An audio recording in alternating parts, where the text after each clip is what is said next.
not only to start the business, but if you already have a business, how do you get to the next level? How can you go up? Because after 2-3 years, the business starts stagnating, right? We don't want that. We want you to go to the next level, and then maybe you'll have an exit plan, either to give it to your children or sell it, whatever it is. But we want to get the value of your business high enough. So with that in mind, we are always going to help out. I work in the office on Thursday. If you have any questions, I have the number there, 713-773-6565. You need a mentor, you need contact with government agencies for certification for minorities, women-owned business, or you want a question on a class, we have QuickBook class, WordPress classes, or you will get a lot of email from us about other programs that we are involved in. Contact us, college, or with the Getting Down to Business, or with the HCC's Goldman Sachs Entrepreneurial Program. We help people to get their business plans together for the Lift-Off Houston competition. So with all these kind of activities, we help, and our goal is to help you in different forms. Today, my colleague who was supposed to make the presentation, Mo Kerani, he's not here, his wife is sick, so he's gone to the hospital. So I'm his substitute teacher. So that's what it is. First question I have for all of you is, how many of you are already in business? Okay. Is it a home-based business? You're already a home-based business. Mm-hmm. So what do you think you're going to get from me? You're the expert. Maybe you should be telling us what to do, right? Well, I have the idea, and I have all of the equipment, but now I need the customer, so. See, home-based business is, what is home-based business? We're going to define it. But all of us have ideas, and we want to start it small, right? Before we go out in the world. So we think that we can use our home as the base and try to work, right? That's what we all think we can do. But once you want to start a business, the rules and regulations, whether it is in the home or whether it is in a strip center or an office, the rules are still the same. So I have divided up the program is, what's a home-based business?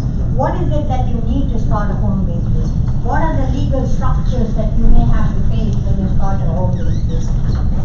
And what these legal structures mean. They are not in depth because we have workshops on legal structure, we have workshops on funding, so I'm going to barely touch those fields. So you will be aware, as a home-based business, you need to be aware of what are the things that you're facing. Okay? So that's what we're going to do.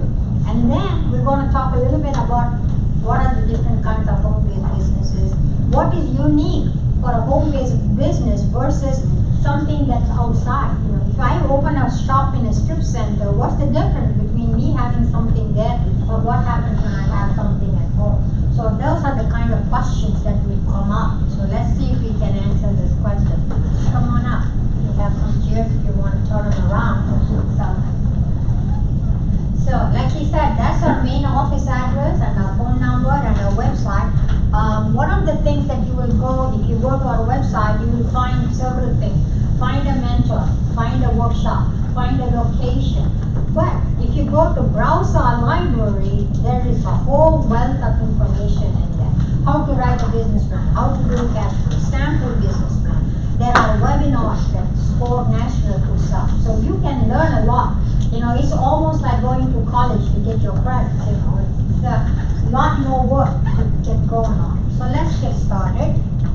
Hello, Ravi. So this is my friend's thing. He said the following PowerPoints are only for educational use.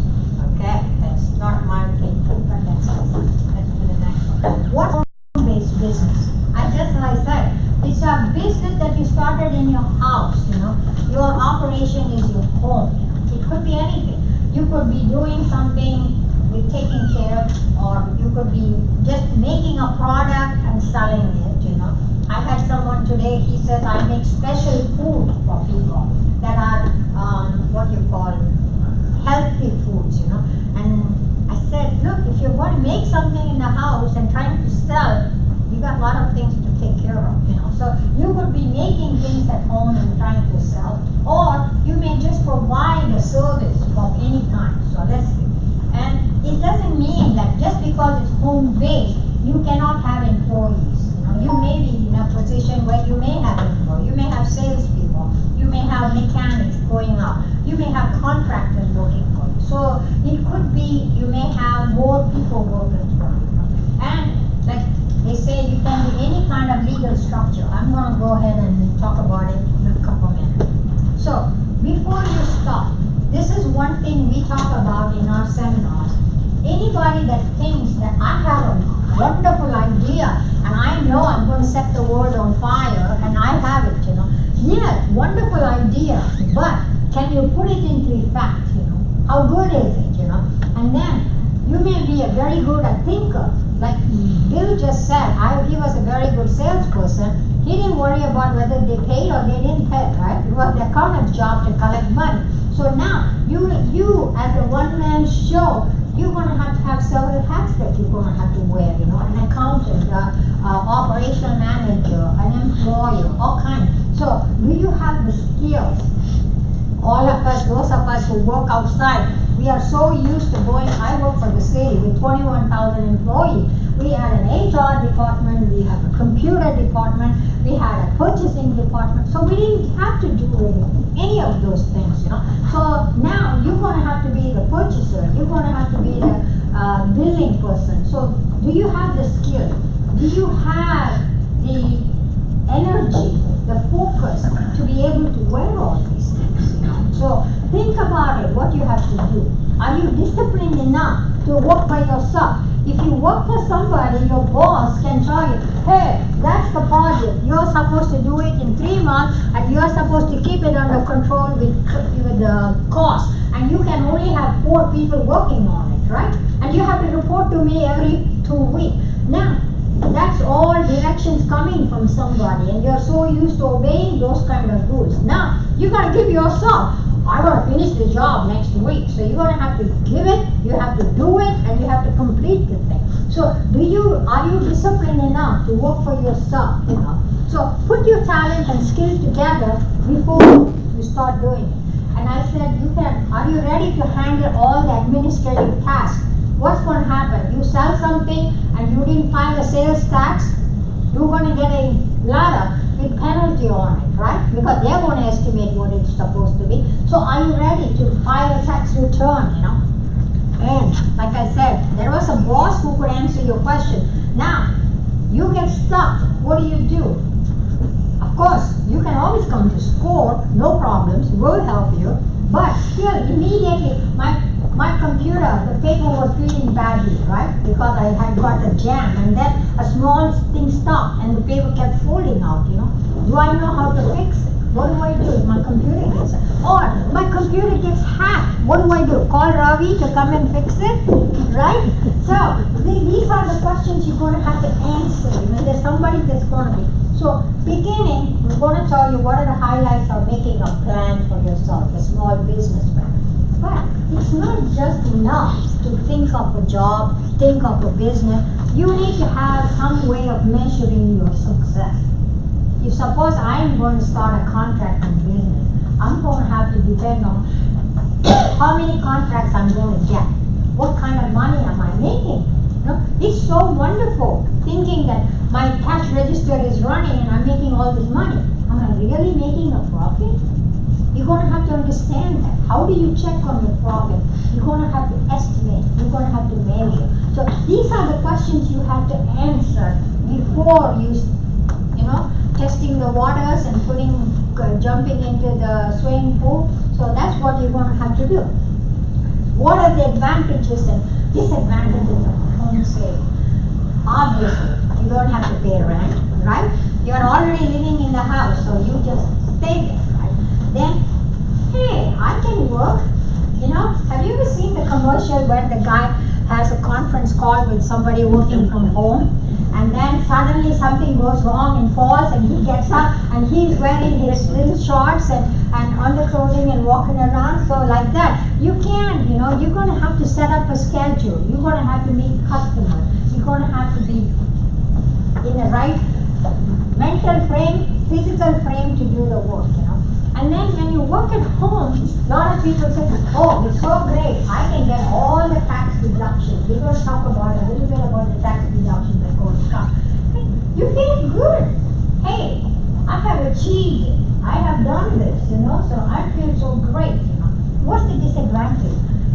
Those of us who love to talk, those of us who like to work. Why do I love to go to score office on Thursday? I meet with 7, 8 members, I get to learn from them every day.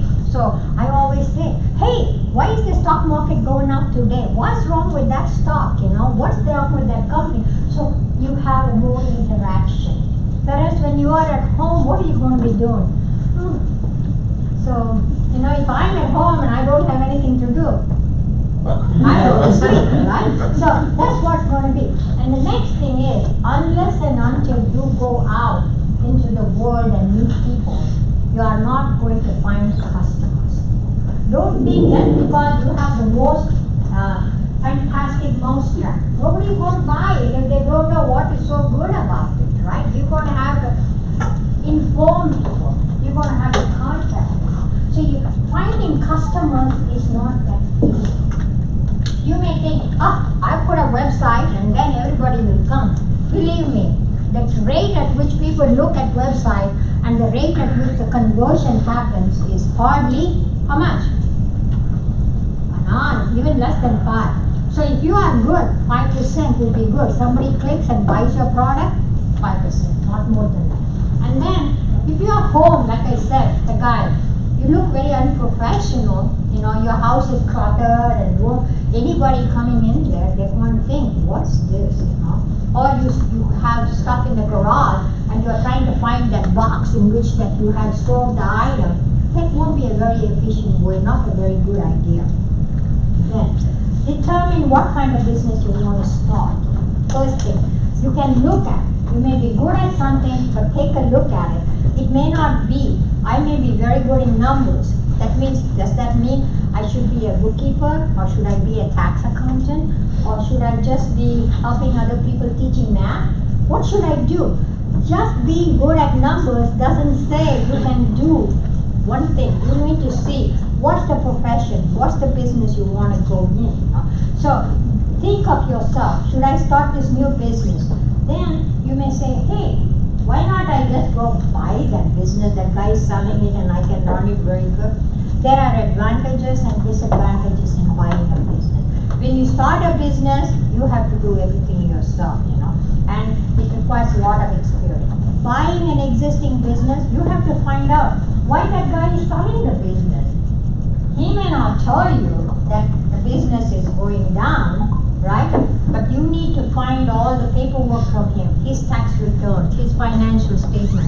Really, is the business like this or going downhill? You don't want to be buying something, because if the business is going down, what he's going to be asking you for paying is, he's not going to be saying that it's going down. He's going to be asking for a price higher than what it's going to be. So you need to investigate that, and then look at what you can do. You can get a franchise.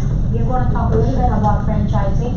Then you can get a customer. What it is you don't buy anything, you don't sell. You negotiate the thing. You buy from the supplier like Amazon and then ship it off straight to the customer. You don't have your hands dirty in it. Or they have Mary Kay cosmetic. By business opportunities, you can product developed by someone and then offer to sell. You can help them. You can do consulting work. So, what's a home-based owner should know? Should know about the legal structure, the business license and permits. What? Are there licenses required to do a home-based business? Yeah, if you're a plumber, I just read in the paper Chronicle a few months ago that they were going to do away with some electricians certification, and then they brought it back. They said, no, it's not going to be, they're going to have to be still certified or get their license through the state. And then financial management. You have an obligation to pay federal and state taxes. That's a thing that you're going to have to be aware of. And then the biggest problem having a business at home is the last one, zoning and your homeowners association. I live in a neighborhood where you cannot run a business from home. Why? What's the problem? It's my business, what can I do? And it's my house. I can do what I want in my house. No, they are looking at the increased traffic that may be coming. There may be some other hazard. So suppose I'm selling some chemicals and I'm storing it in the garage. And what happened in during even before that, there was a corner house in our flat. There was a gas tank they had left in the garage, and there was so much water, so this little gas thing that they had started floating, and they had a water tank in the garage too. And guess what? The gas hit the water heater, everything went in smokes, So these are kind of things that can happen, because if you're in a condominium, your houses are close together, the fire can spread. So that's why you have zoning. You have, luckily for us in Houston, not much of any kind of zoning that you can have anything, But homeowners association, that's what they try to take care of. You don't want a child care center in your home, because everybody will be coming in, dropping the kids and then going, and then there's added responsibility with children up there. So you need to check on your homeowners or your zoning requirement, because every area does have it.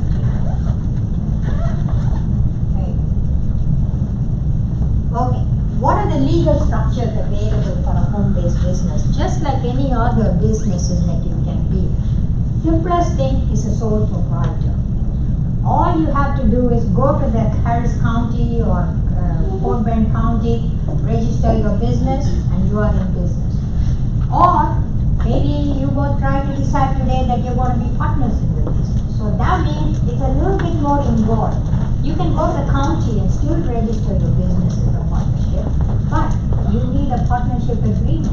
Today you may be friends, tomorrow what may happen is you may part. So how do you split? You need to have all those things drawn out. A limited liability company. That's what I hear. Every time somebody comes to my office, they say, I want to form an LLC. I want to form a limited liability company. I say, why? What do you want to do with that? Oh, they tell me that I will not have any liability. If I don't, I will be sued and I will be losing everything. Everything. My house, my car, and everything. False. Texas is a homestead state. They can't take your home away from you. They can't even take a car sometimes, because you need it to go to work in the company. There is liability, but it's limited. If I am a seamstress at home and I have a business sewing clothes, what kind of liability do I have? Am I going to poison somebody with the food, or what's going to happen? So we're going to talk a little bit about insurance later on. But that's what you need to see. What's the liability your business can have? What kind of liability you will be exposed to? Suppose I am a main contractor and I'm hiring people, let's say, to cut trees, right? Look, even our governor, when he had an accident, it was a tree that fell, right? That's what I understand. So you go there and you send somebody, some 2-3 workers to cut the tree. And yeah, they're good, but accidents can happen. Then what's he going to do? Even though you may be home in the home office, you can be sued. So these are the things you need to think.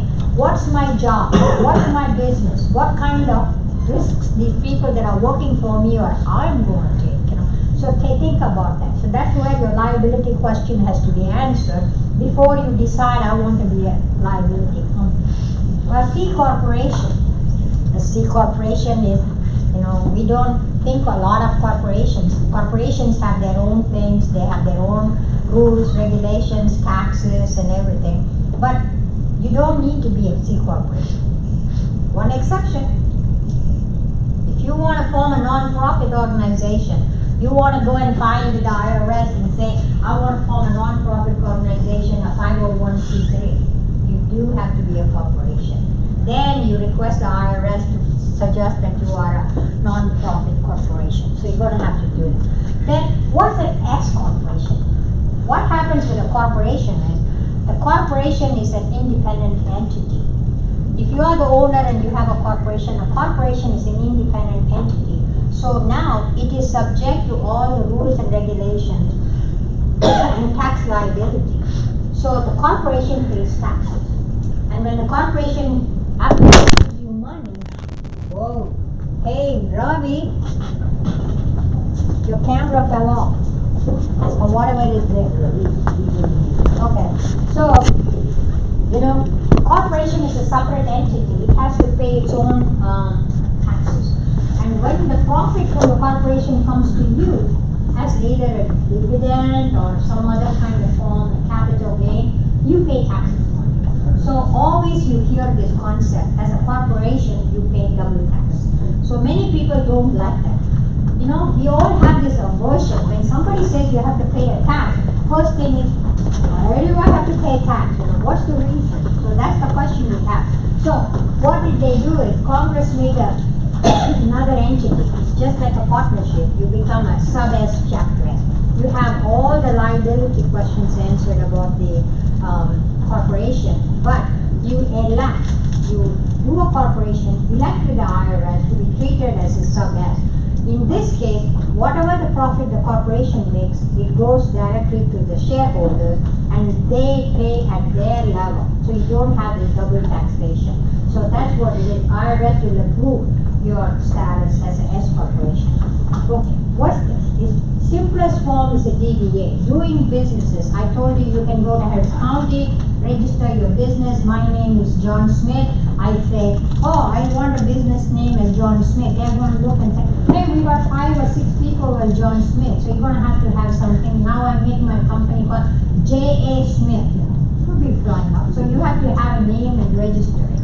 And it doesn't cost you much. It could cost you less than $25, you know. And you are the sole manager. Nobody, you don't have to answer to anybody. You manage your business the way you think you want to. And you're not sharing your profit with anybody, unlike a partnership, you know. And how do you file income tax? You file the regular 1040 that we all file every year, and there's a schedule where you go put it in and done. Remember one thing, everybody will ask you this question. Hey, if I am a sole proprietor, I have to pay later on self-employment taxes. Do you know what self-employment taxes are? Anybody?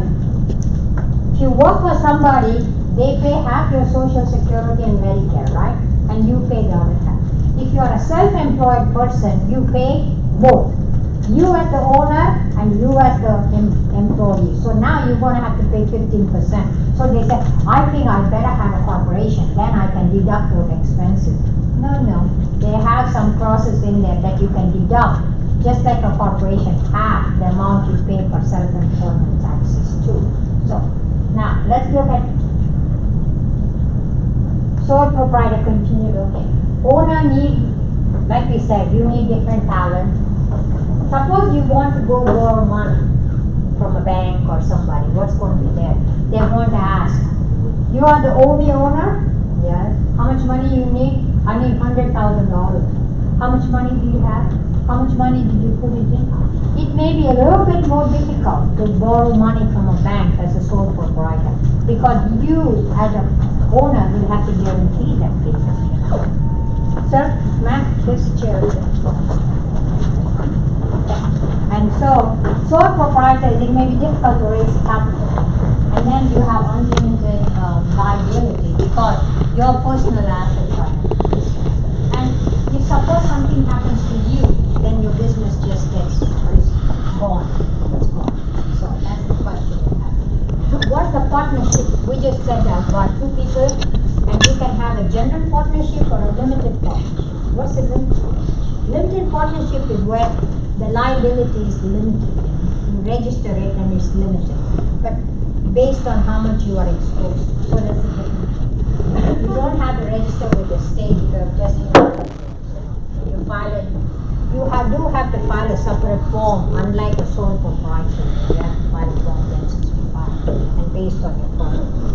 And then what's a limited liability company? I said a limited liability company need not be more than one person. You can have a single member LLC. Or you could have multiple members, you know. So when you register, you say, I'm a single member LLC or a multiple member LLC. You have to choose your name. The state, you have to go through them and decide on what name to choose. And you have to file a form with them. And you have to file a form saying that how you are going to be doing business. In all these cases, whether you are a sole proprietor, whether you are a partnership or a limited liability company, I recommend you to get an EIN number. You may say, what's an EIN number? It's an employee identification number. Why? I'm the sole man, why do I need an employee identity? Don't give your social security number as your identification number for your company. Go get an EIN number from the IRS. Just go and get irs.gov and say, I want to get an EIN number, I have registered my company. IRS will give you a number. It doesn't mean you have to have employees. If you have employees, sure, you have to have an EIN number. But you get an EIN number, even if, like I said, disregarded a single member. Yes, sir? So that would be only for the LLC, you can do that? No. Sole proprietor also get an EIN number, because when you do business with somebody and you give them an invoice, okay, and they ask you, what's your tax ID? What will you give? Your social security number? No, they can get an EIN number to be on the safe side, okay?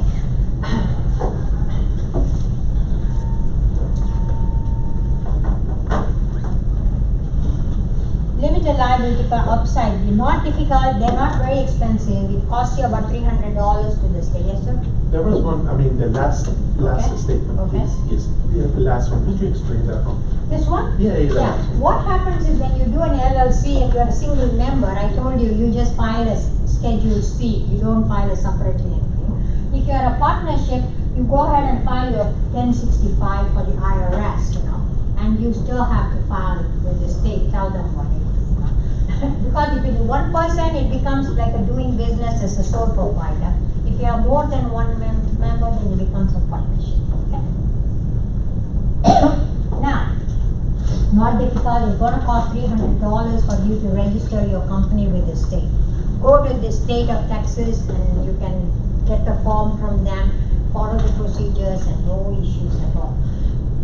Now, if you are a veteran, are there any veterans here? If you are a veteran, if you are a veteran, you go and check in the state, you won't have to pay the $300. You get a benefit of that. So always, if you are a veteran, please, I think everybody appreciates the service that you have done for the country. We thank you for it. But at the same time, there are some good things in there available. When you go apply for a loan, when you go apply for anything, tell them, ask them, I'm a veteran. Do you have anything for me special? Ask. If it's not there, fine. If it's there, use it, So that's the big thing on that. Then you give you a limited protection. And you don't have to be like a corporation. But here's where the question comes up. Whether you choose an escort or whether you choose a partnership, you do have to file a form with the IRS, okay? Within a certain time saying, I'm not a corporation, but I want to be taxed like a corporation. I want to be taxed like a partnership. And those things have limitations on time. So be on time, because it's not that you cannot do it, but it takes more time to get things going, okay?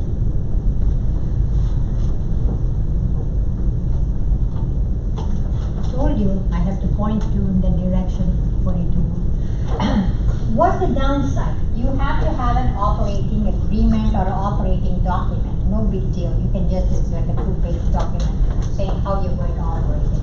If you have a corporation, there's a lot more restrictions on it. You have to keep it with the FUS, Secretary of State. Now, look what happens. If you register your company as an LLC, you may not be liable for what we call a franchise tax unless you make $1 million or something. But you are required to file a form sometime in March so that they know that you're still in operation, that you are making some money, but it is definitely less than what it is. So that's what crucial thing. You have to file no tax report. If you don't file and you just leave it for a while, they may say you are no more LLC. And if you are banking on being protected about the limited liability, and if the LLC is not in operation, you would be surprised, right? So, what's a C corporation? It's a separate entity, like I said, from the owner, and they are all called shareholders. We only know big corporations, GE, Walmart, and all those kind of companies that have been there for more years, those kind of things. They have their own rights and privileges. Their stockholders get the first money out of them, like dividends, capital gains they do when they sell a stock. And then other thing, it's registered in SEC, right? New York Stock Exchange or NASDAQ, wherever it is. What's the big advantage? People, you and I can buy a stock. I can go there and I can look in today, I think the potential for the stock is going to go up. What would I do? I buy 100 shares or 50 shares. So there is a free trading. You can buy and sell as and when you want. Unlike a small corporation, that doesn't happen. Because if I'm a small individual corporation, I may not be willing to sell shares in my company to you, and give my control away. So those are the things that's called public and private.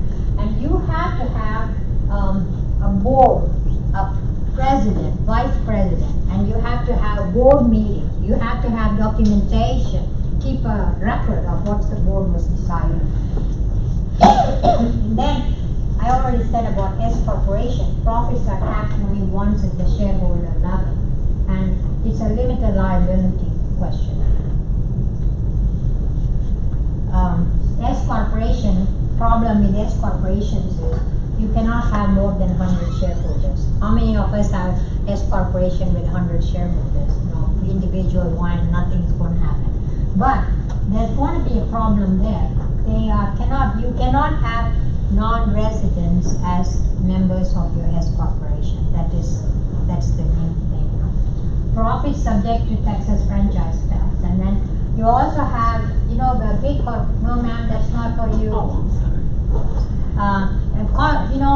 If you look at big corporations, they have Class A stock. Google may have Class A stock, Class B stock. What's Class A stock? Class A stock may be restricted. You cannot vote in the election. You cannot get, like we used to have the preferred stocks, where if I have a preferred stock, they guarantee a certain amount of return for me. So the preferred stockholder gets the first preference compared to the other. So that's where the different classes of stocks coming up.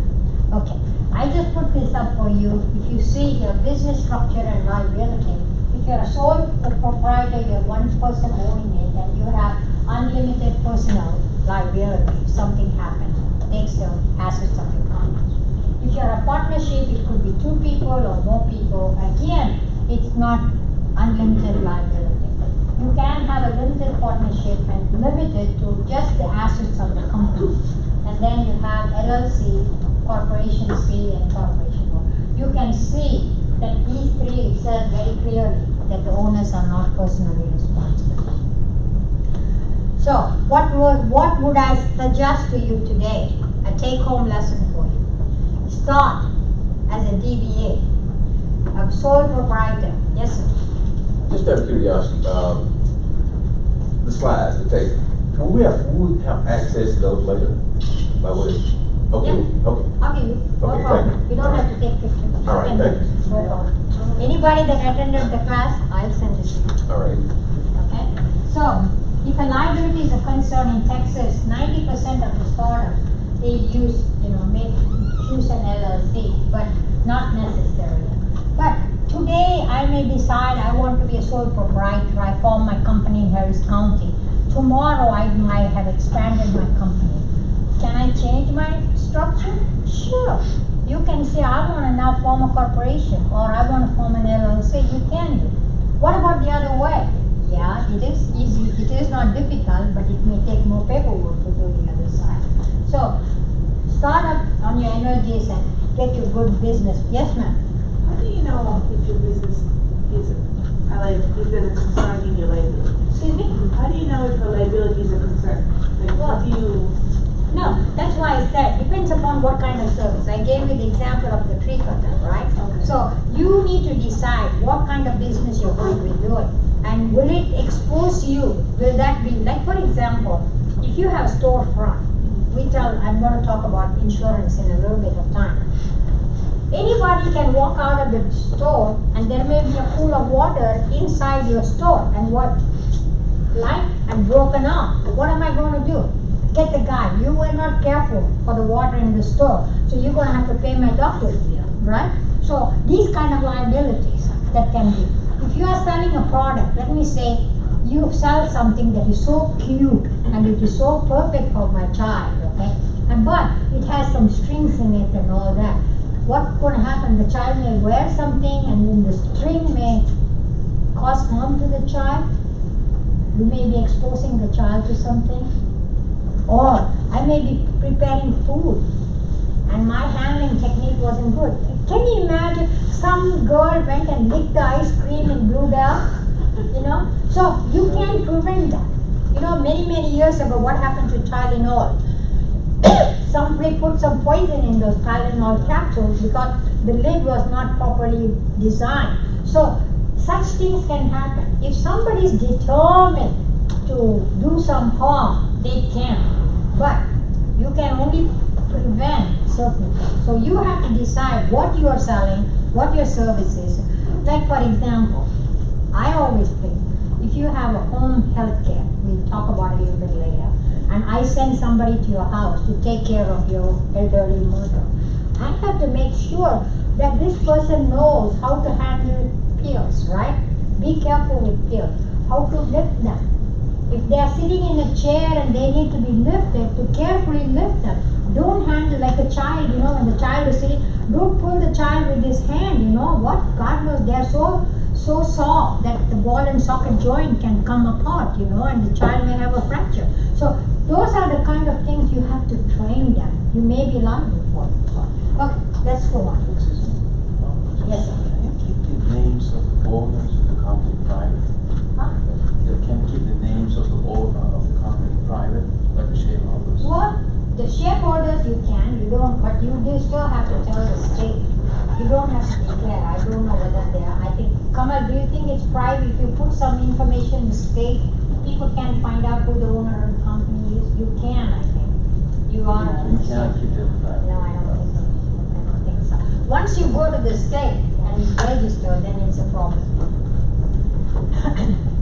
What are business licenses? I was telling you, if you start a company, I'm a plumber, electrician, they all have to be licensed. Why? A plumber can fix not only a water line, he can also fix your natural gas line coming into your stove. He can hook it up. He needs to be certified to make sure he knows what he's doing, because you don't want any blow-ups. So when they ask, why should the government require that you have to have a license, a certificate? To protect the public, right? Like we had anything that we do, we need to be, like, I can't believe hairdressers have to be trained and licensed, right? I always say this story. I don't know how many of you remember. Many years ago, we had a reporter called Marvin Zindler on TV, and he used to report a lot of these things. And one lady had a hairdressing salon, and this lady went there and had her hair colored and all that. And she came out, and she was horrified to see herself, because it looked so terrible. Hair was all standing up, the color was terrible, and all that. So she complained to Marvin Zindler, saying that, look what, and she was afraid of coming on the thing, and she was trying to sue the hairdresser. So you have to know what products to use, right? You have to know. And so you need to have that idea. So that's why we go through education. Engineers, all engineers can get a degree, but there are certain areas where you have to be a professional engineer. You have to be certified as a professional engineer. If I work for the city as an engineer and you bring a big plan and I look at it, if I sign my name, I just can't sign it just like that. I have to have that stamp saying I am a certified professional engineer, because they want to make sure that you know what you're doing. If you are a civil engineer and you build a bridge and you don't know what the composition of the concrete, what will happen? So these are the things. A traffic engineer has to figure out how to flow the traffic, right? So all these things are there. So that's why you have to protect the public and also to generate track revenue for tax purposes, You have general business licenses that you have to get from local government. A city of Houston, you have to have licenses, electrician and those kind of people, or even health related. If you're operating a food truck, you're gonna have to have license for it. If you're preparing food, you have to make sure you know daycare. And you can see every business where there's a number of people in there, the city inspector will say, what's the occupancy? You cannot have more than a certain number of people in a restaurant, in any place. There's an occupancy factor. Somebody has to say that. So these are the kind of things that you're going to look at. Me as an accountant, as a CPA, I have to have a professional license to practice CPA accounting. And this has to be renewed. It has to be a certain state requirement. So whatever you're going to do, check it out.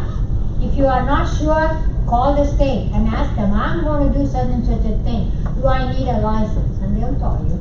Because if you just go there on the website and look, believe me, it's pages and pages and pages of stuff. You'll get tired looking for it, And then you have zoning permits, we said, sales tax.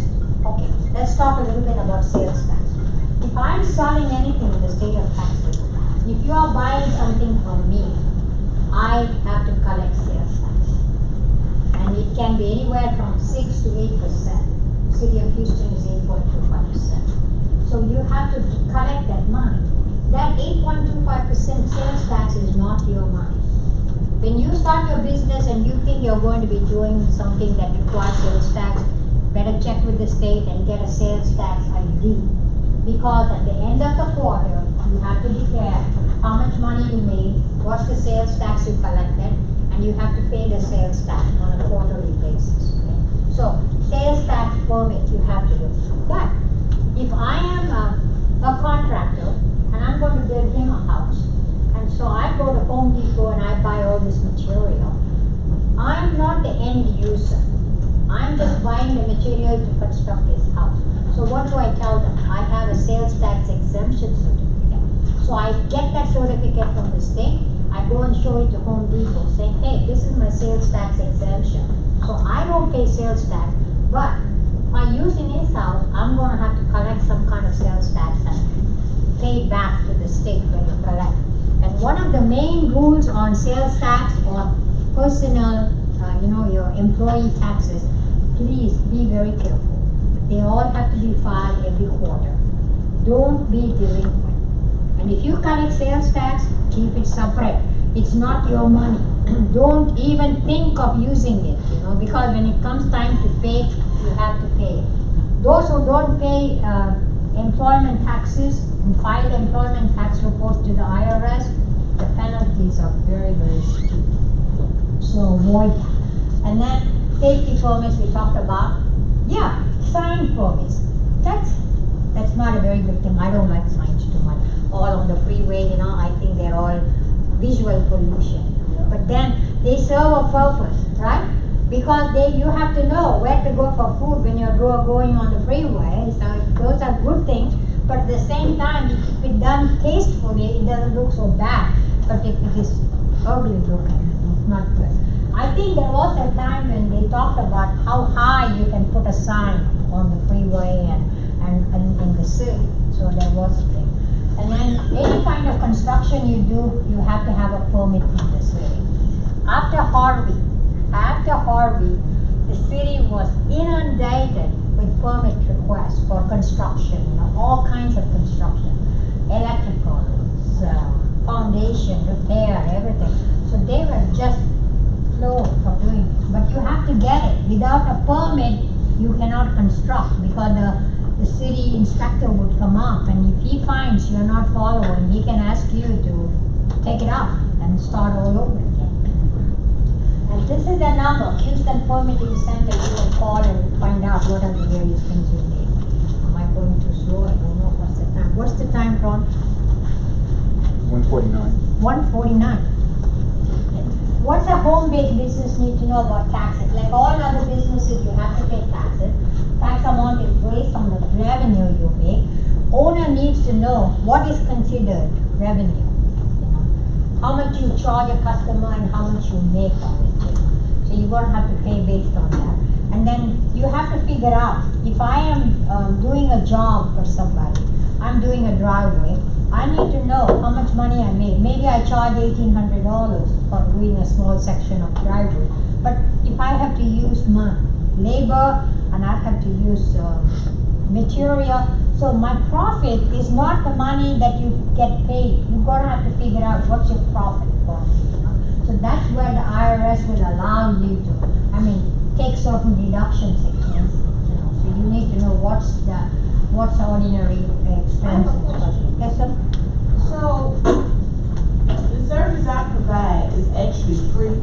Excuse me? The service I provide is actually free unless I wanna charge. And, I do pay a commission for selling the service.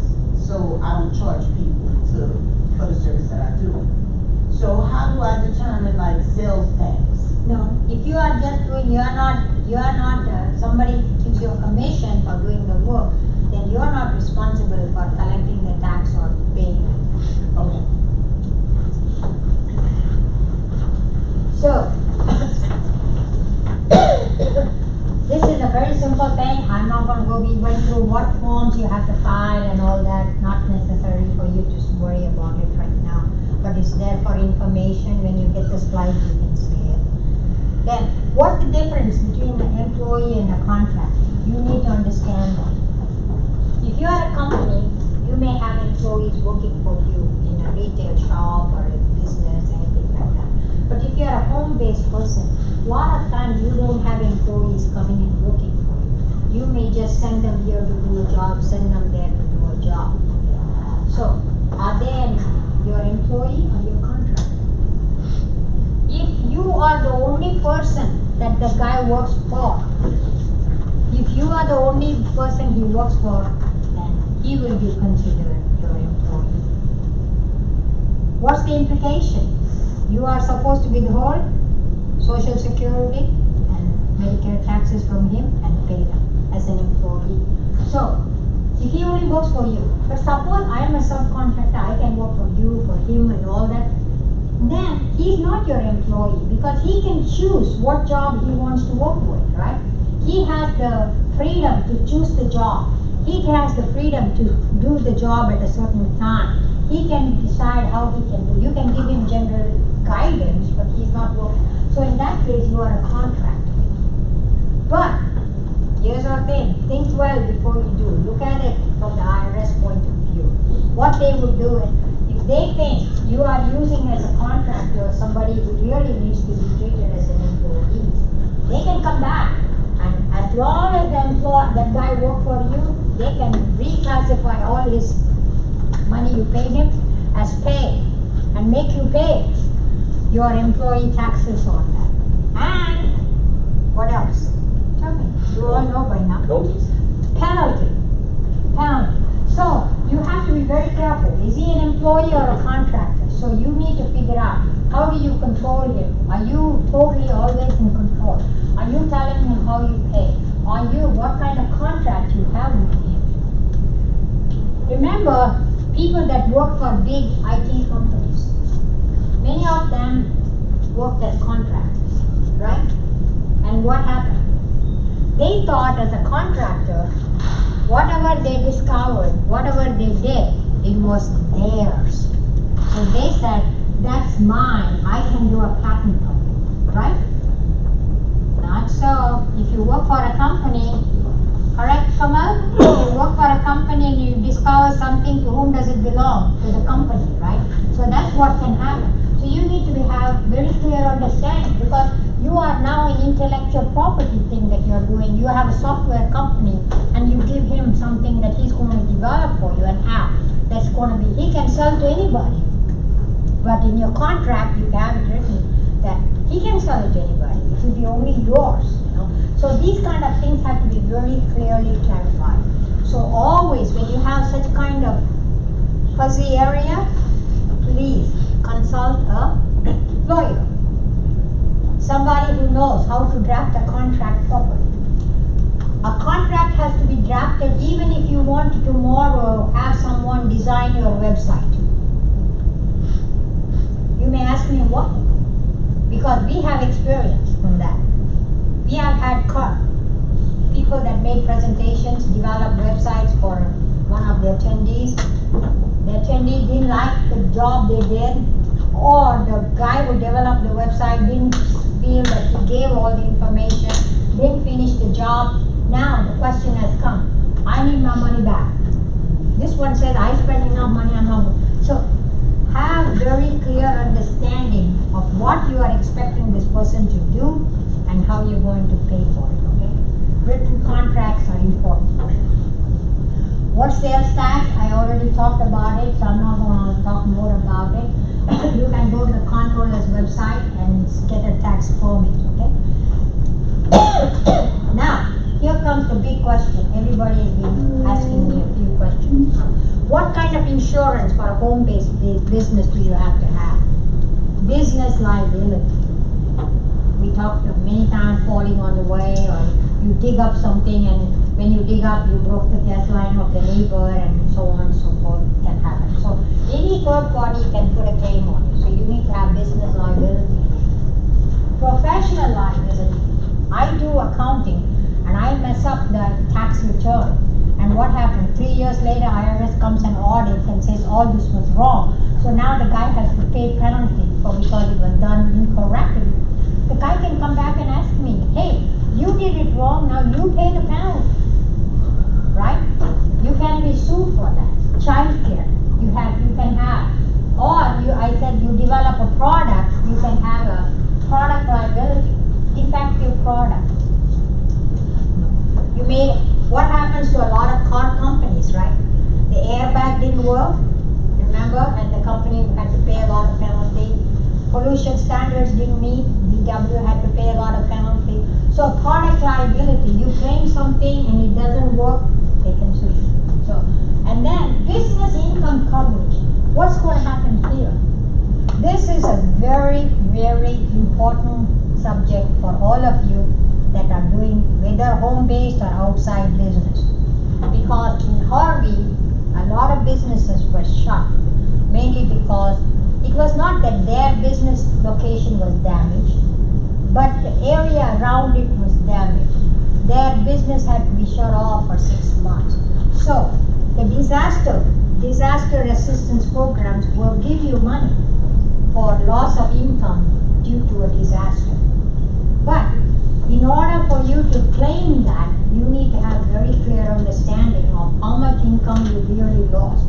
You can't just come up, oh, last year I made $4,500, so let me do it.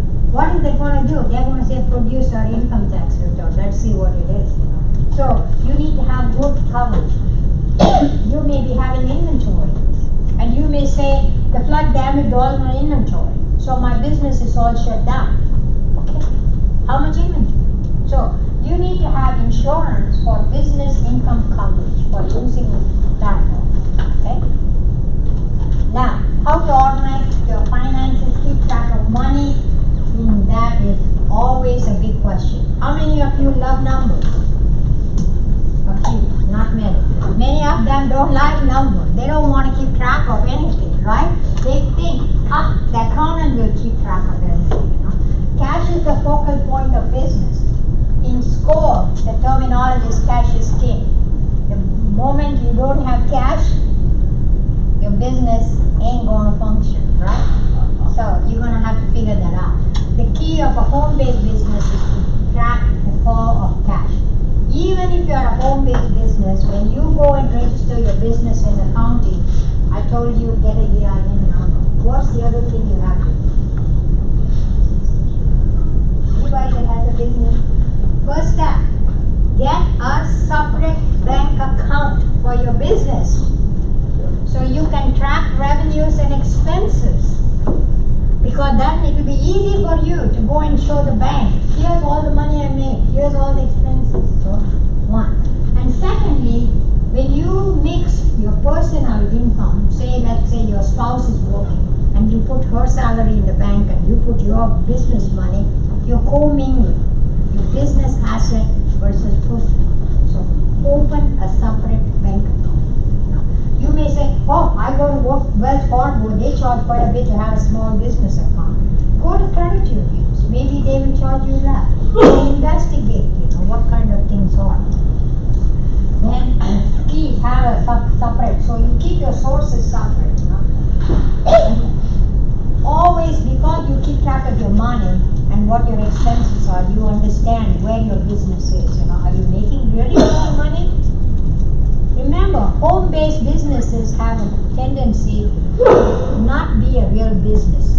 What do they are? They become hobby.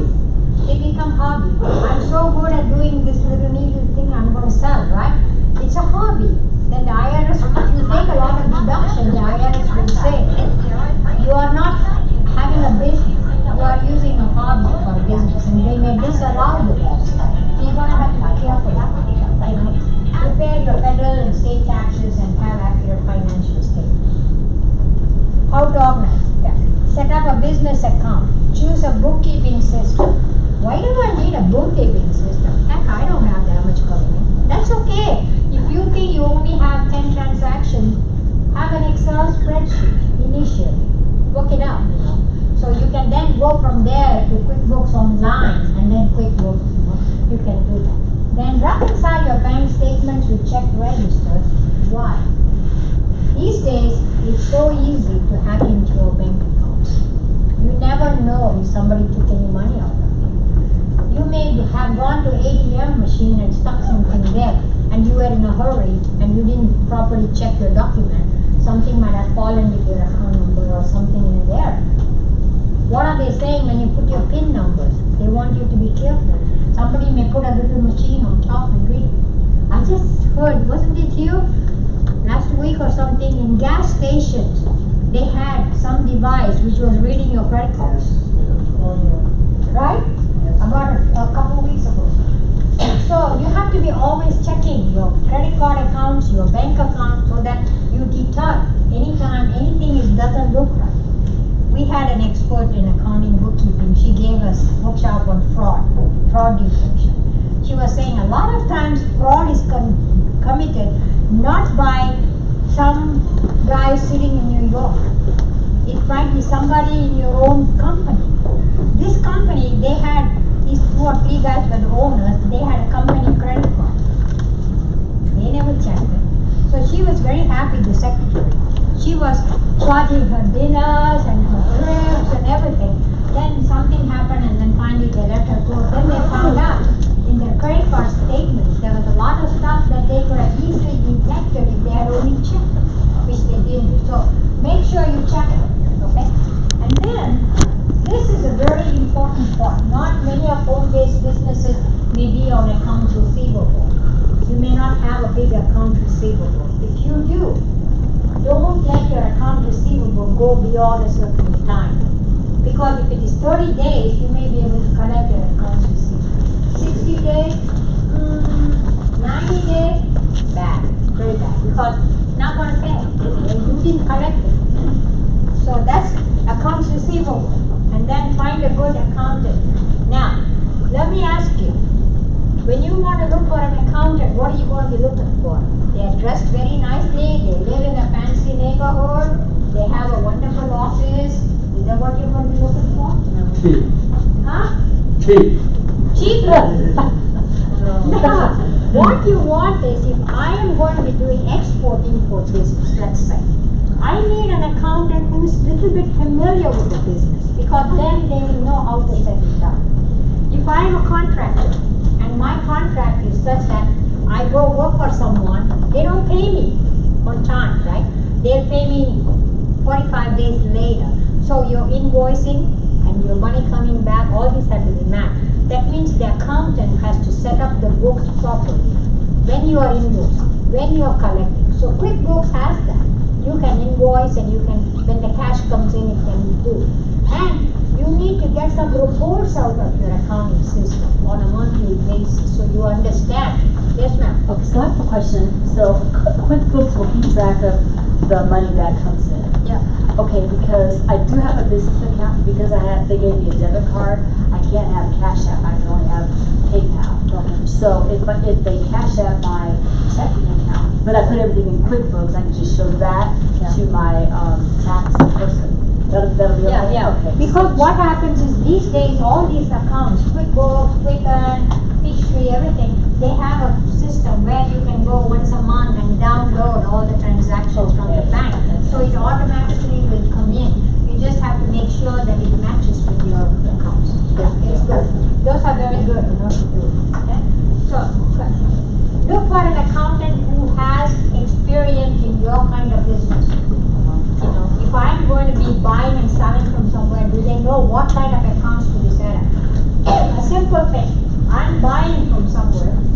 to sell it to somebody. You need to have not only the cost of the material, you need to have what's my shipping charge was. So when I'm buying it, shipping freight in belongs to the cost that I can deduct. But freight out, I may charge the customer. So you're gonna have to track, what is it? In your revenue, freight out, what the customer pays for the freight is not a revenue. It's just an incidental cost. So you're gonna have to have an accountant who can see the subtleties of those things, okay? Now, this is very simple. I'm not going to go anything about this. This is your financial statement. When you ask an accountant to prepare a financial statement, he is going to look at all your transactions during the period. Let's say a 3-month period. And he's going to make up an income statement. How much money you got, how much expenses you paid. That was the income statement for that 3-month period. If you want to know what your balances were, like for example, I always give this example. You buy a house, right? I bought a house 20 years ago and I've been paying off for it. When I bought the house, I might have paid $50,000, my house was worth $200,000. So my asset was $200,000, my capital was $50,000, and my loan was $150,000. So a balance sheet, that's what it's going to say. What's your asset? What's your capital? And what's your liability? So that was simple for the house. But for a business, you need to know, what's the balance sheet? What's my asset? I have a truck, I have equipment, I have cash in the bank. Those are all my assets. Then what's my liability? My sales tax payable, my note payable will be my liability. Then my owner's equity. So a balance sheet again is a picture at a particular time, 3 months, 6 months. So you need that. You need to look at your financial statement. And then this last part, what we call a cash flow statement. If you come to school, you always be banging on it. Do you have a cash flow statement? Did you prepare a cash flow statement? Why? Because a cash flow statement tells you a picture of how much money you're going to be making, what are the expenses, and what's the net cash left to your business. Are you really having a cash issue? So that's what it's going to be. And this is what it will look like. I made a simple pro forma. I said I started with $5,000 and my expenses I put in at 2,000, 3,000. I made a revenue of something and then came back down here and I had at the end of the month $1,500. At the next month my beginning cash will be $1,500. So you just go through this iteration. You may ask me, hey, I'm just starting a business. How do I know? What do I have to have? Check all the expenses you're going to have, all the money you're going to make, and you can come with a good estimate, okay? Now, you may ask me, I'm going to start a business. Where do I get money from? Well, home-based business may not require a lot of money, but there are some that you may require. Then where do you get your money from? Invariably, it comes from your own savings. You could use your credit card, other things, and then when you go out, those are all for bigger companies that are not going to be there. So just for your information. And then if I want to get money from a bank, where do I go? Commercial bank, community development center, leasing company. You want to buy a truck, what would you do? You think you go to the bank and get the money to buy the truck? The truck costs $70,000. Would you rather go to the bank and get the money $70,000, or will you go and get the money, get the guy who wants to sell the truck? Because he's interested in selling the truck. So he will try to make good financing operation. So that is where you want to go, as a company that is willing to sell you the truck or a car or anything, So that's what we say in private investment partners, customer. And then this is a very important part for the lot of our area we talk about, SBA backed loans. Those are very special and have many requirements. Just to give you an idea where the money is going to come from. Okay. Again, just when you come to school, you may ask me, I'm just a small little guy, what do I need a business plan for? Why do I have to have a business plan? You need to have to know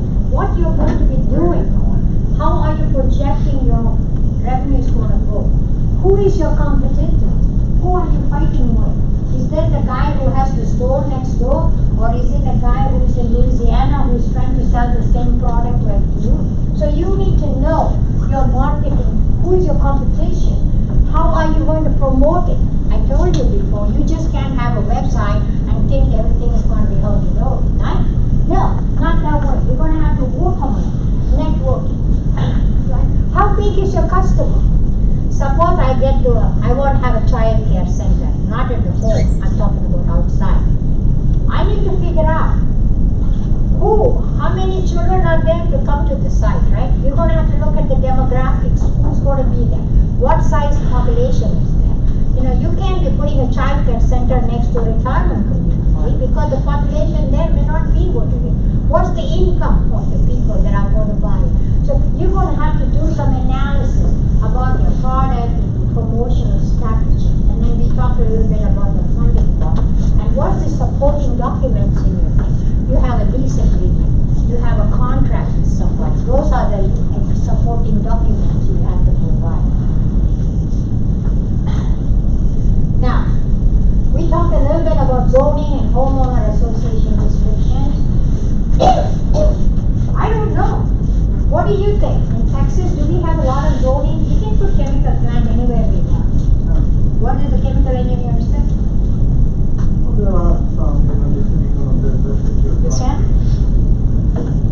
I think everything has to be under their process. Then, your condominium, we talked about why they have restrictions. And then, is it legal to use your home for business, you know? And then how you're going to establish and maintain a professional image, that's a very important part.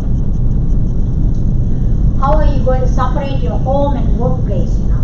Now, if you think, I am having a business at home, and they told me, my accountant said I can take a tax deduction for my home, for the mortgage I pay, for the interest I pay. True? True or not? Yes. But you can't just say, my own house is my home, my office. No. They want to make sure that you have one special area set up. And you can only deduct that portion of what the square footage of the area you're going to keep as, you know. You can't just say, and it became a critical issue even for computers. People say, oh, I use my computer for my business all the time. Huh? But you have a bunch of games there and your kids are all playing those games. Is that a business deduction? No. Right? So we had to have logs showing how much time you use for computer for business person. What about your automobile? Can you deduct the whole thing? No. You're going to have a mileage, or you have to have a record. How many miles you drive? I always tell, I hear there's an app now that you can say when you leave your house and go to your gym, you can see how many miles you go for your business and you can keep track of your business mileage. IRS allows you to get a standard deduction of 50 cents or whatever it is now. And it's much better, believe me, much better to keep track of mileage. I have personal experience on that, I can tell you. My husband was laid off and he was looking for a job.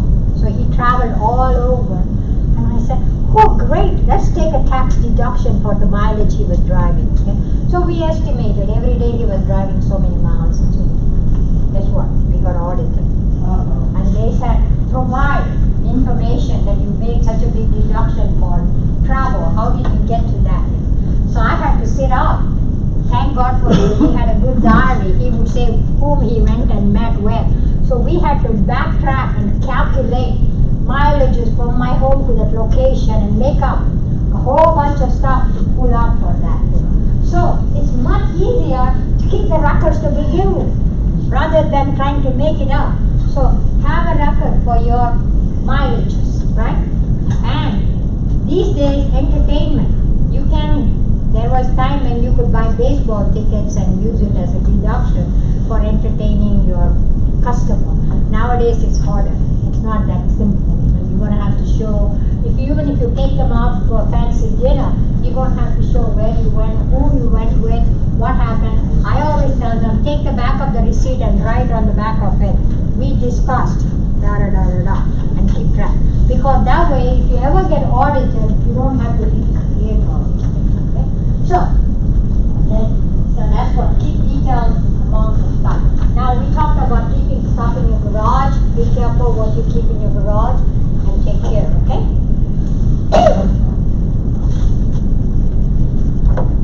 Check what commercial activity your city, county, get along with your neighbors, because your neighbor may be snooping on you, so Yes. get along with your neighbors, keep separate. Phone line for your business, that's good. These days, if you get more lines, it's cheaper to get cell phones, right? If you only have one, they charge you much. If you have four, they charge you much less, right? So maybe that's a good idea. And have a nice card for yourself. They're cheap to print. Have a nice card, but don't just make so many things, but leave out the important part of information. You can put your phone numbers, website, but at the back of the card, highlight what's your business. So when you give them a card, they can immediately see like what you have. So, and then I hate to say this, I heard that there was a big question, dress professionally. We shouldn't be talking about that. If you come to a business meeting, you have to be in a business clothing rather than going to the beach, right? So when you go to meet your customers, be sure you follow them. Now, this is what I prepared for you. We talked a lot about structure, funding, and all that. I went back and looked, what are the home-based businesses that you can have? Look at, this is only a small sample that I picked up.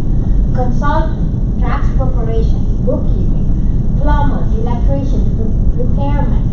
You know, computer repair, people do that a lot. And then small contractor. And then coaching, tutoring. And you can do any kind of app development at home. Freelance writing, photography, video editing, some of them. And then childcare. When I say childcare, maybe a few kids. What about senior citizen, adult care? Adult care doesn't mean it's a retirement home that you're running. Unfortunately, Houston has a bad name on that too. We just found out that the lady had rented her place to several senior citizens, and where they were sleeping was when they went back to check on them. They were sleeping on not even good mattresses in the garage, right? So, you can't have that type of situation. Saying, I'm going to run a home health care from my home. Be careful, because you have to go into the state's records and see what are the restrictions for running something like that. And, sorry to say this, if you are thinking that maybe these people will pay for their care from their Social Security or Medicare, you're going to have to be doubly careful.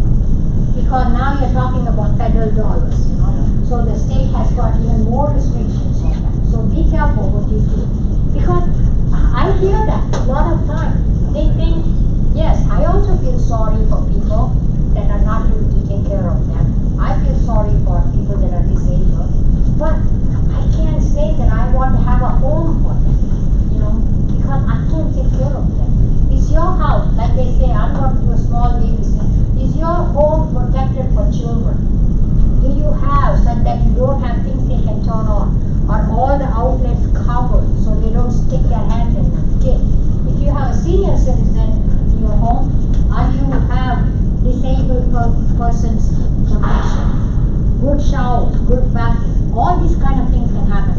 You can have a house where suddenly the living room drops 2 feet, and have adult care. What's going to happen? Fall all over, right? So you got to be careful.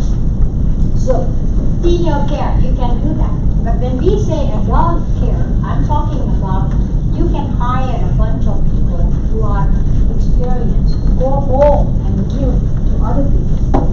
I had a friend who had Parkinson's. He had 24-hour care. So there was somebody coming to take care of him. So those are the kind of things that we're looking for. What about transportation? I have a wonderful van. Why can't I use for senior citizens to transport them to the hospital? Right? Yeah, great. But do you have steps so that the senior citizen can climb up? Do Do you have slope that the wheelchair can be rolled in? That's the easy part. You know what the hard part is? The hard part is for you to contact people to get customers. You have to have a network of hospitals, senior citizen places, where you can have these kind of customers. I'm great in web design. But who are you going to be designing your web for? You're going to have to know what you're doing. So always think, I have the service, how am I going to market? How am I going to get customers? Think about it. And the event planner is another one that a lot of people like to do. Food services, catering. Yeah, you can make food at home. I saw a thing that was called in the web. It said tiffin services. Tiffin is a word that I never hear in the US. It's a very common term in India. We call it a tiffin box. The box where you take your lunch, we call it tiffin box. Tiffin service. And then what's drop shipping? That's what I was telling initially. You don't have anything in your house. You contact this person, he wants something shipped, so you make arrangements with the customers and you don't have anything. You just get this thing going there. You plan for it. Sell product. We have one of our mentors, his wife makes a lot of nice things and sells them on HCC. Nice handicraft things.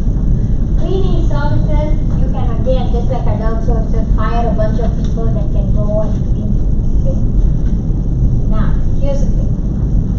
If you want to do cleaning services, a lot of real estate companies like to do cleaning services, use cleaning services, because when somebody vacates and goes away, then they prepare the house before they can sell to the next person. But all those companies require you to be bonded. You have to have surety bond, otherwise they won't hire you, because they are afraid that there may be some damage and they may have to face it. Okay? So that's what it is. Bonding is required. Then in-home beauty services, sewing, alteration. This was I put this in. I just met a young girl 2 weeks ago. She came accidentally to visit me and she said, Auntie, I'm doing dog walking. What? Dog walking? You live in Sugarland and you're doing dog walking in the medical center? She said, yeah, I have this message. They tell me they want this dog walking at this neighborhood for this. And guess what?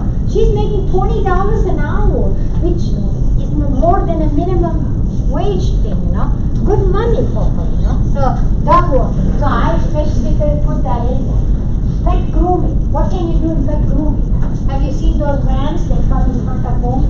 They take the pet and wash them, cut their hair, and cut their nails, and then drop them in your house. You don't have to take them anywhere. I had a wonderful dog. He loved to go for pet grooming. But then I decided to take him to PetSmart because my other place closed down. One time he went. Next time we went there and we opened the car door and he came up. Wouldn't go. I don't know what was wrong with that place. He just wouldn't step out, So I have no idea. So pet grooming is very good, home cleaning. You don't have to have anything except a van and some water connection. Home-based franchises. If you're thinking of buying a franchise, I just saw what the approximate cost was. Carpet cleaning services.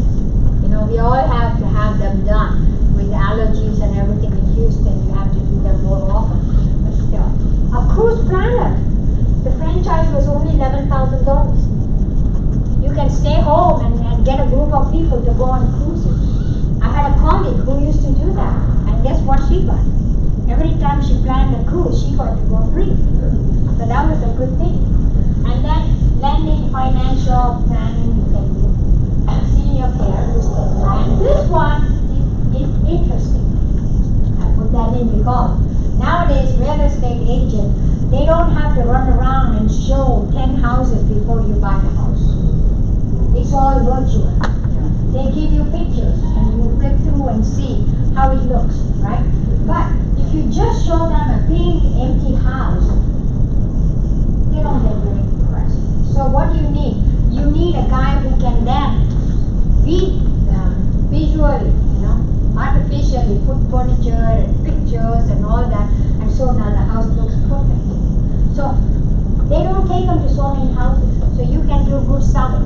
So you can have videos, you can have virtual staging, put furniture in there and make it look good. So all these you can do from home. So if you want to know where to look, go into the website, Franchise Direct, and you can find a whole bunch of franchises for home-based businesses. Okay, this is my colleague who is not here, but whose job I'm doing now. He handles cleaning services, take glass, takes many forms. You can have business cleaning too. Like big business where we are, the IRS, they hire contractors to do all the cleaning in their offices.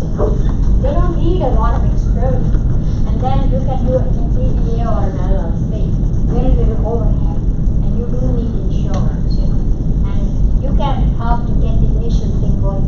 Have you seen Molly Maid trucks in the neighborhood coming up? They come and put in your house.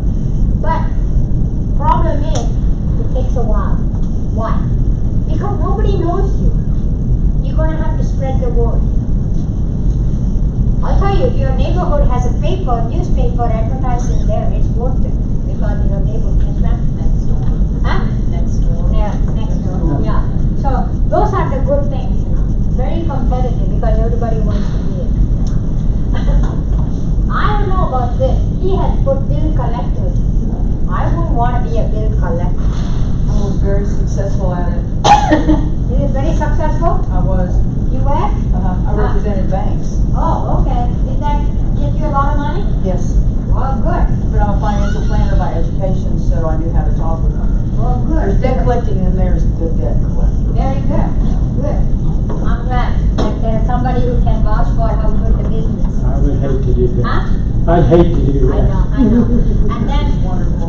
see, main problem is you have to, if you don't collect the bill, you may have to report to the credit agency that you called them 50 times and they didn't pay it, so, And then, I thought this was the most important part to throw it in there.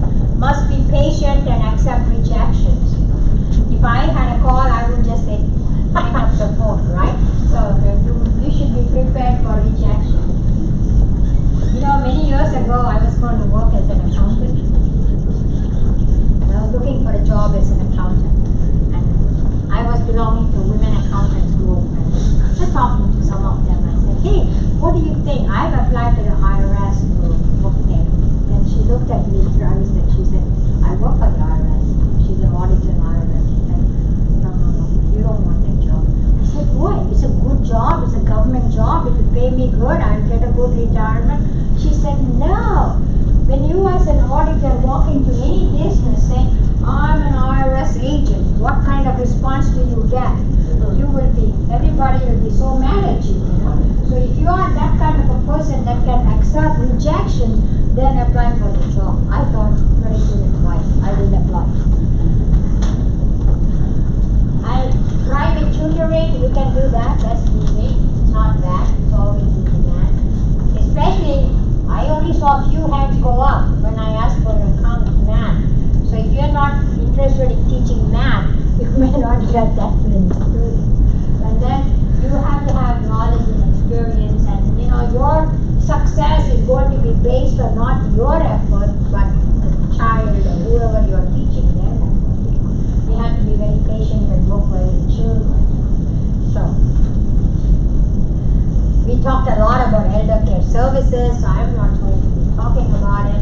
But, unfortunately, if you look at the demographics, as time goes on, what's the percentage? 25% of our population will be over 65 in about another 10 or 15 years.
Hi, so Robbie Brumba, Director for Student Innovation and Entrepreneurship at the college here.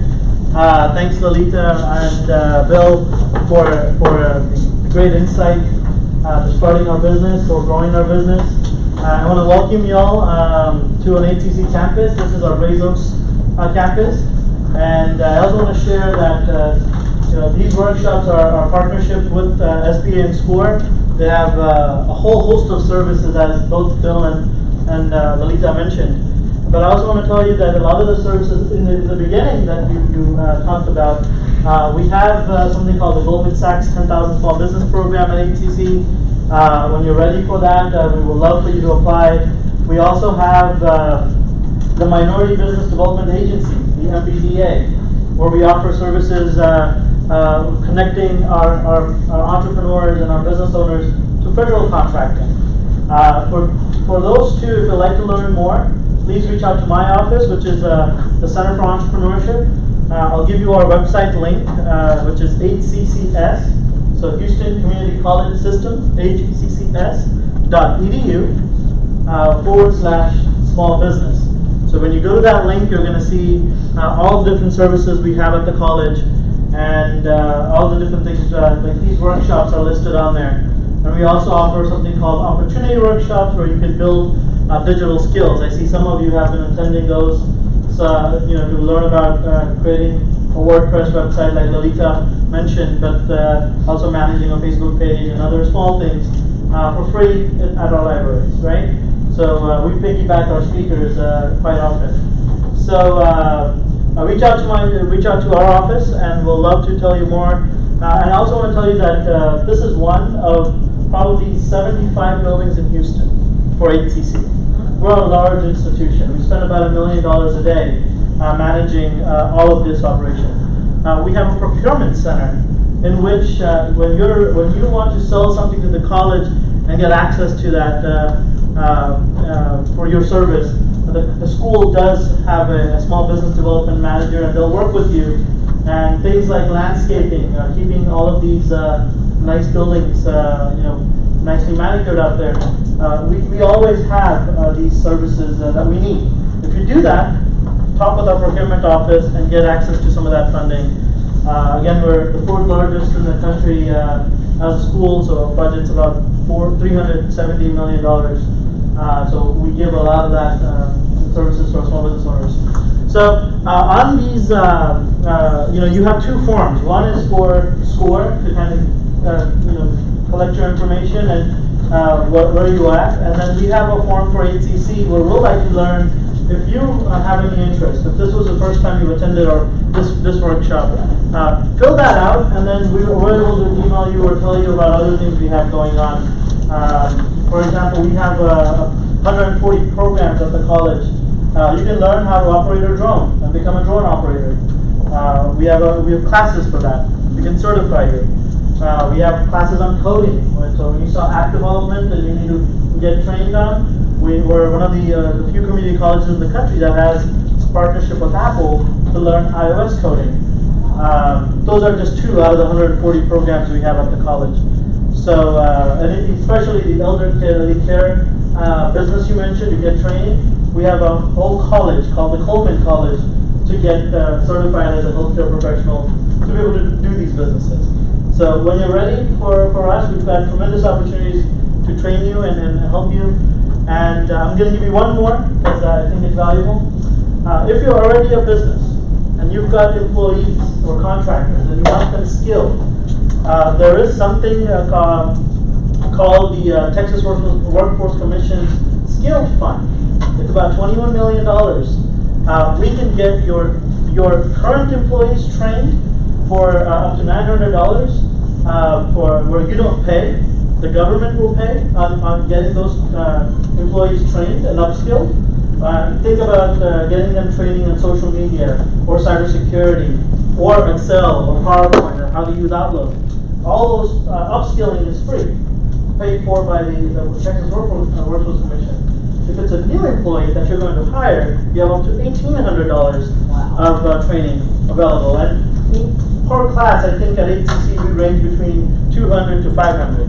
So you can imagine they can get multiple classes covered.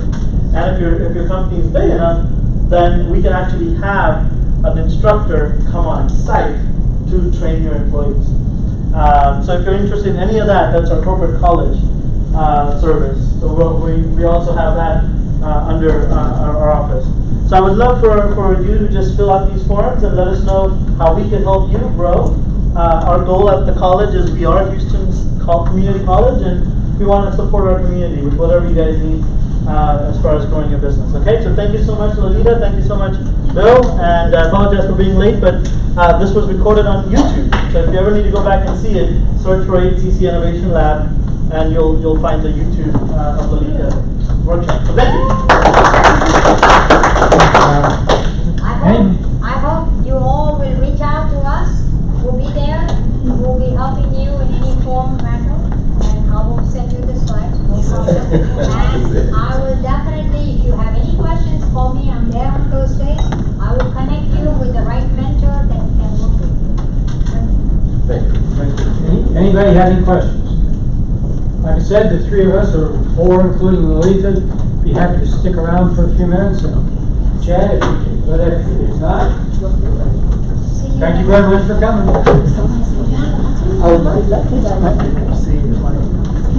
It's loading. I'm going to turn it on.